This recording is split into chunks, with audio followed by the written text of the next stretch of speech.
Hi YouTubers, it's Brad, and I want to do a video because I've been asked by a couple people about my scars and why I have no nipples and what it looks like, and so I'm going to do a video about that, and I'm a little bit bummed out because I'm not sure what's going on at home, but so I'm just going to do this video in spite of feeling just sort of slow and bummed, and I'm tired.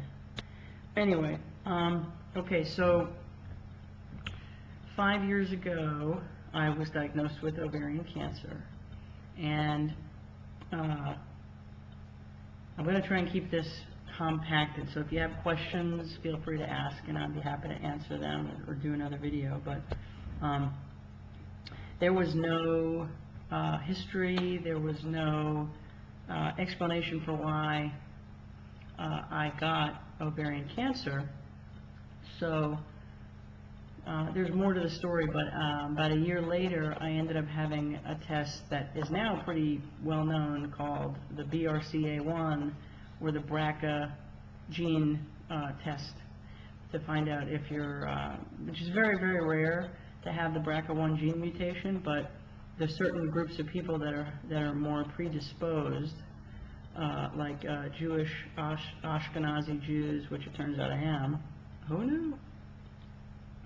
And so it used to be a very, very expensive test, and the geneticist that I ended up having to see thought I should do this test, and the condensed version is that I was positive, which meant I had an 87% chance of getting breast cancer as well.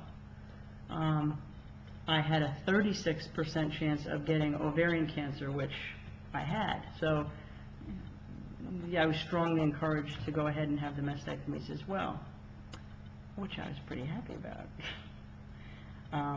Of course, none of the doctors understood why I wasn't devastated, but I was thrilled.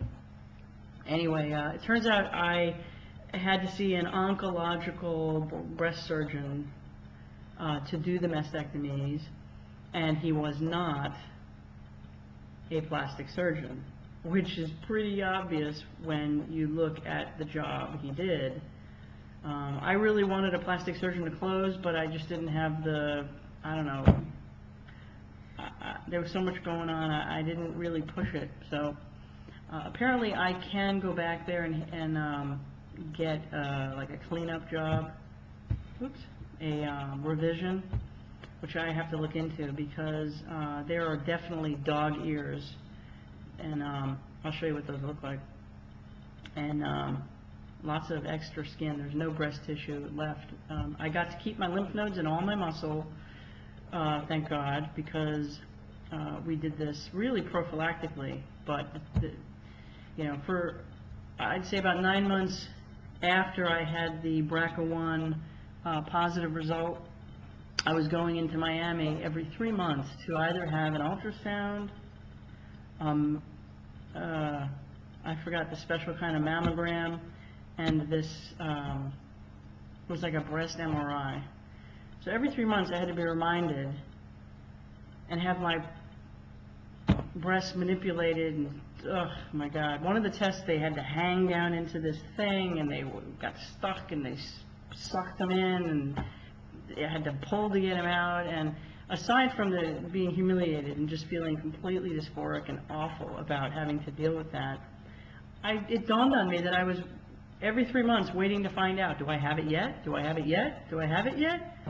And now that I have it, am I going to lose my lymph nodes and my muscle? Anyway, so I finally decided that's it. I'm going to go ahead and do it, and it was great. Really cool. And it was the same kind of procedure that all the guys are getting. I had the drains. I couldn't lift my arms. And the thing about why my scars look the way they do, and I know, Flynn, you're going to love it because they're scarring. And I know you got a thing for scars, so watch out. Wait till I show you these. I don't know how well this camera's going to pick it up, but Flynn, I think you'd like them better in person, because I think they look a little worse in real life, or better.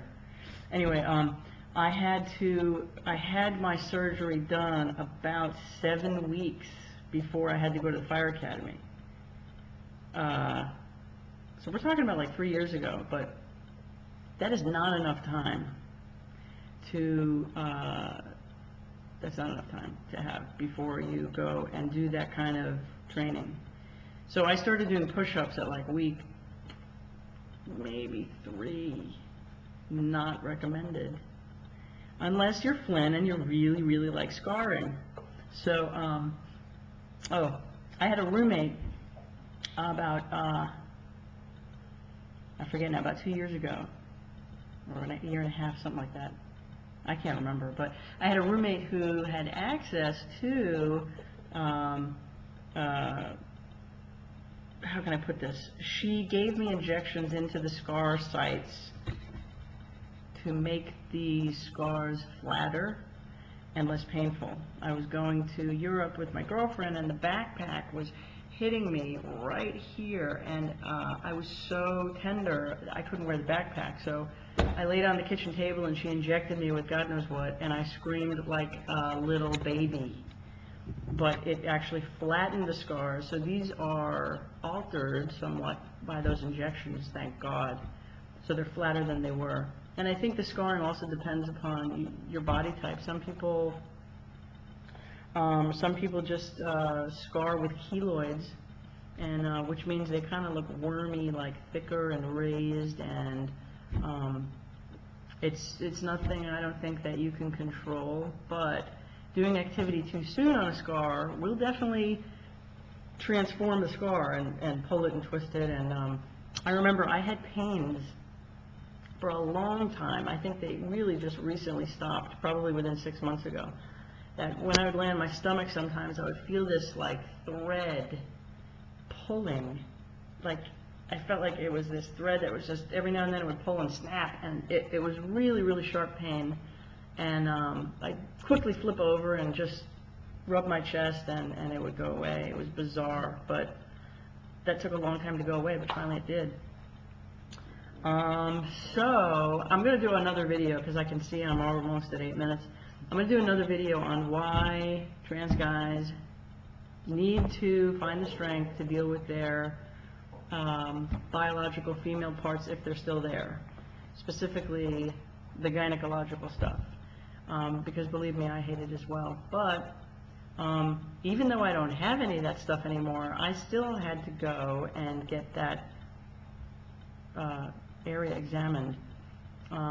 But had I completely denied that it existed, I would be dead for sure, because I'll tell you that story in another video, but because of that, this cancer was discovered and removed very quickly.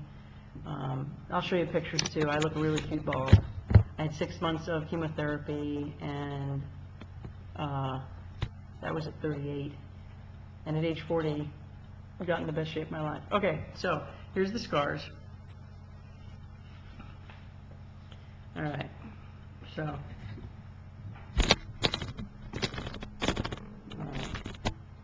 I don't know how well you can see that.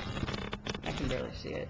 Okay, so this right here are dog tags, okay? And I've gained some weight too, so they really look like there's more tissue there. There is no breast tissue whatsoever left. It's all, this is all skin. So see, if I were to pull it like that, you wouldn't see it. So I saw Garamoni, and he was all excited about how he would pull this skin down and start the scars all over again and make me nipples. And I think I'm not going to do the nipple thing. I would be happy afterwards to take a look and see what it looks like, and just get tattoos. So I've seen some really realistic tattoos. What's weird is when I flex, look what happens to the scar. It's just bizarre. And they're not even a little. It kind of looks like a Picasso, I think. So anyway, look at what happened here. They're much flatter because of the injections, and they've gotten lighter, but I don't know if you can see how wide this scar